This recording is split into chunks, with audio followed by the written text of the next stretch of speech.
Nasa kote ng mga operatiba ng Southern Police District ang dalawang Vietnamese national matapos salakayin ang isang beauty clinic sa Makati City at nahuling nagsasagawa ng aesthetic procedures na walang lisensyang medikal. Nakatutok dyan si Patrolwoman Mary Tony Veva.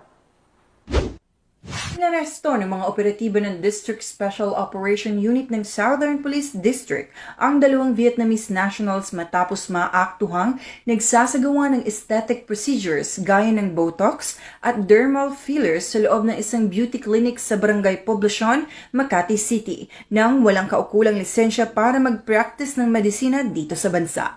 Kinilala ang mga sospek na sina Van, 36 anyos, alias Tay, 35 anyos, mga residente ng nasabing barangay. Nahuli sila sa ikinasang entrapment operation ng mga tauhan ng DSOU, DID, SWAT, DMFB at Makati Police noong hapon ng August 7, 2025 sa loob ng kanilang beauty clinic. Ayon sa investigasyon, ang kanilang beauty clinic ay isang establishmentong nag-aalok ng mga aesthetic services o pampagandang procedure tulad ng Botox injections at derma fillers. Subalit, lumabas na ang mga sospek ay hindi rehistradong doktor o lisensyadong medical professionals. Wala rin silang naipakitang dokumento bilang mga lehitimong esthetician, kaya't malinaw na lumalabag sila sa batas. Nag-ugat ang impormasyon ukol sa iligal na aktibidad mula sa isang regular confidential informant matapos ang halos isang linggong surveillance upang i-verify ang reklamo.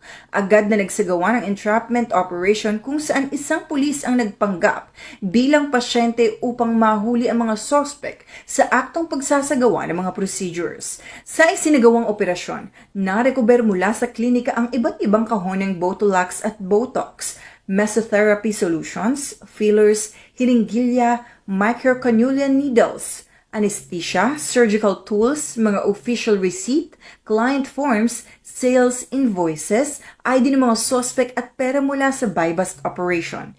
Ayon sa mga eksperto, ang pagsailalim sa mga aesthetic procedure mula sa hindi lisensyadong practitioner ay lubhang mapanganib. Maaari itong magdulot ng impeksyon, hindi pantay na resulta, nerve damage at iba't ibang komplikasyon sa kalusugan. Nadiskubring mahigit 1 taon nang nasa bansa ang mga sospek at nagsimulang mag-operate sa nasabing klinika sa Makati.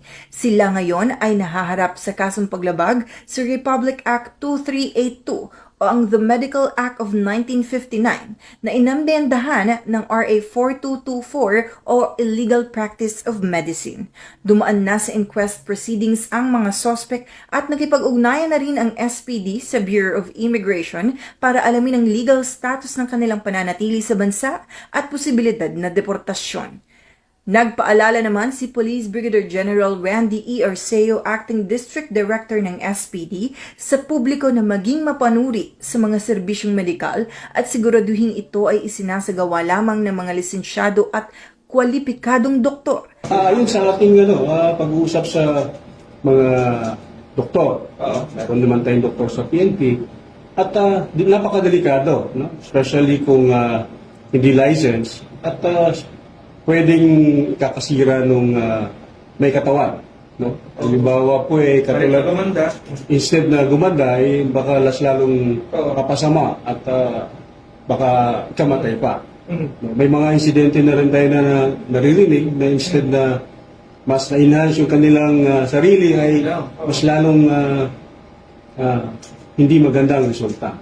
Malinaw na babala ang isinagawang operasyon ay hindi papayagan ng SPD ang sinumang lalabag sa batas at magsasapanganib sa kaligtasan ng publiko kapalit ng kita.